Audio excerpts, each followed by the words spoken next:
May Gray is back. I'm Chief Meteorologist Mackenzie Lake here with a look at our first day of May forecast. It's an overcast morning as you're heading out the door, but that's not stopping the Central Coast from getting outside and enjoying. This is a live look out at our harbor camera. We've seen a couple fishermen out enjoying this nice and cloudy weather this morning. We're also experiencing some misting and drizzle, so be like these fishermen, grab that extra layer if you're heading out, but still head out and enjoy the day. It's the first official day of May, but I'm tracking some big changes heading into the evening with the possibility of thunderstorms. So first things first, we're still going to talk about cloud coverage for the next few hours or so. I do think we're going to see a little bit of sunshine here in Santa Barbara, but just some partly cloudy skies for a few hours before those clouds roll right back in. Temperatures today will be unseasonably cool for this time in May. And then as we track closer into the evening hours, well, we have some activity stirring up. This is because of low pressure moving across Arizona. You can see how a lot of this moisture is actually going to work into Santa Maria and just kind of clip Santa Barbara.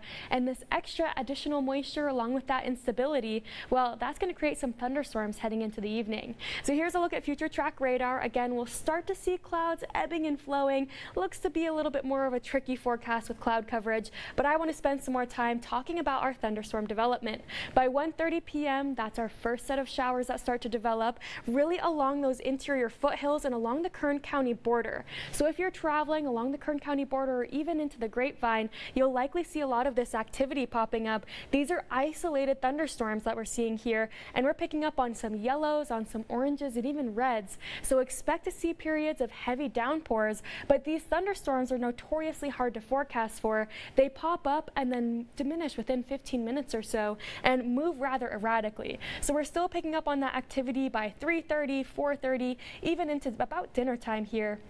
So, of course, with these systems, we can't rule out a stray shower developing in the Santa Ynez mountain range and crossing over Santa Barbara. I don't think that's a very likely scenario. You can see as we head into 7:30 time frame, we're going to start to dry out nicely, and then a lot of this activity completely diminishes into the overnight hours. Just something to keep in the back of your mind, thunderstorms in main high elevation areas outside of the coverage zone. Heading into our Friday, we'll have a mini ridge of high pressure building in. That means skies will clear out nicely. We'll actually have a lot more sunshine Friday, and temperatures start to warm up nicely as well. So here's a look at future track rainfall. We're still going to be mapping out rain amounts. Looks to be about 1/4 of an inch in Ojai, about 1/10 of an inch in Coyama, and again, we're picking up on a little bit of that moisture moving in really close to the Santa Ynez mountain range. So we're not expecting big impacts today, just again a little bit of those isolated showers and thunderstorms, but heading into our extended forecast, I'm still tracking showers into Saturday and into Sunday.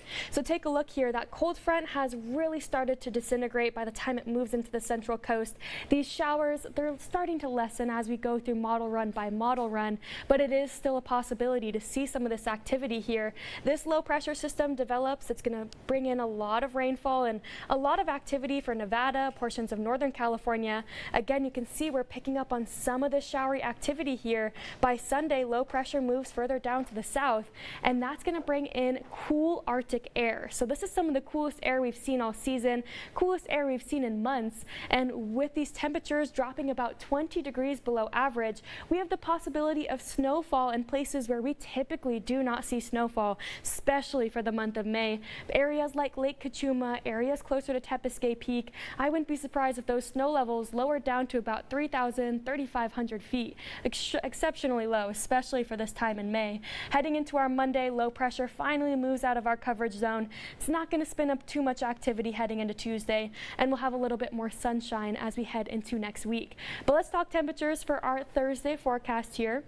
It is the first official day of May. We've kind of gotten a little bit of everything this work week. We had sunny skies and dry temperatures and dry conditions, warm conditions as well. Well, now we're seeing May Gray appearing, and now we're taking a look at each microclimate. Temperatures by the coastline into the 60s, 70s for those interior areas, still holding on to a little bit of that heat. We have no watches or warnings in effect for the day. Overnight lows will be into the 40s and 50s. You want to keep an eye on our 4, 5, and 6 p.m. evening forecasts as Evan Vega will have an in-depth look at where those thunderstorms are developing currently and where they're headed as well. Have a good one.